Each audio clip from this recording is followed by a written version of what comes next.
नमस्ते। हेमा फाउंडेशन में आपका स्वागत है। कार्बन कंपाउंड हर जगह है, यानी जो खाना हम खाते हैं, जो कपड़े हम पहनते हैं और यहाँ तक कि पेंसिल लिड जिससे हम लिखते हैं। कार्बन जीवित प्राणियों का एक प्रमुख घटक है। कार्बन नाइट्रोजन और ऑक्सीजन के साथ साथ जैविक जीवन के लिए बुनियादी बिल्डिंग ब्लॉक्स में से एक है। अन्य तत्वों के साथ 4 अलग-अलग बंधन बनाने की अपनी अनूठी क्षमता के कारण कार्बन मानव शरीर का लगभग 18% है। समझ रहा है ना आपको? कार्बन का बहुत बड़ा महत्व है।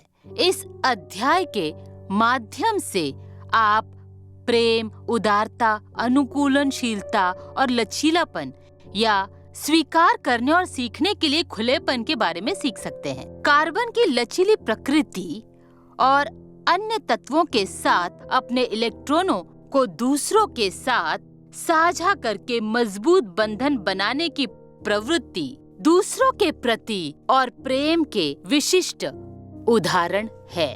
कार्बन कंपाउंड हमें नेटवर्किंग और दूसरों के साथ सहयोग करने का महत्व सिखाते हैं। एक और दिलचस्प जीवन सबक जो हमें कार्बन कंपाउंड को सीखने से मिलता है, वो है ग्रहण करने, स्वीकार करने और देने के लिए खुलापन।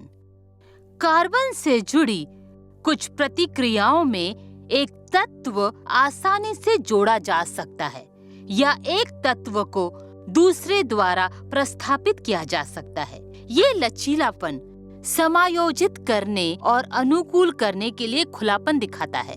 कार्बन की वैलेंसी 4 है और ये एक मजबूत बंधन के माध्यम से अन्य तत्वों को स्वीकार कर सकता है। ये साझा संरचना के माध्यम से अन्य इलेक्ट्रॉनों को भी स्वीकार कर सकता है।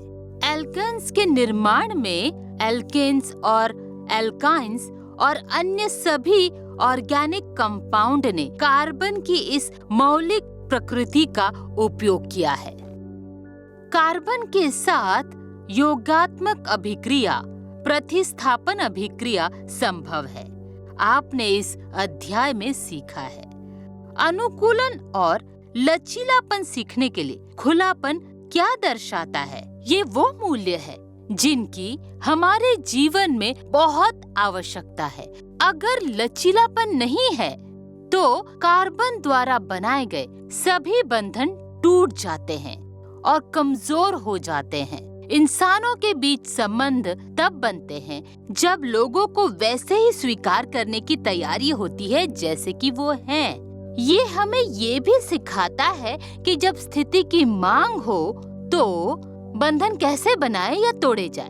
आपको अपने जहरीले दोस्तों से दूर जाना होगा जब भी संभव हो और अपने दोस्तों की सूची में अच्छे दोस्तों को जोड़ना होगा, बिल्कुल इस प्रक्रिया में कार्बन की तरह।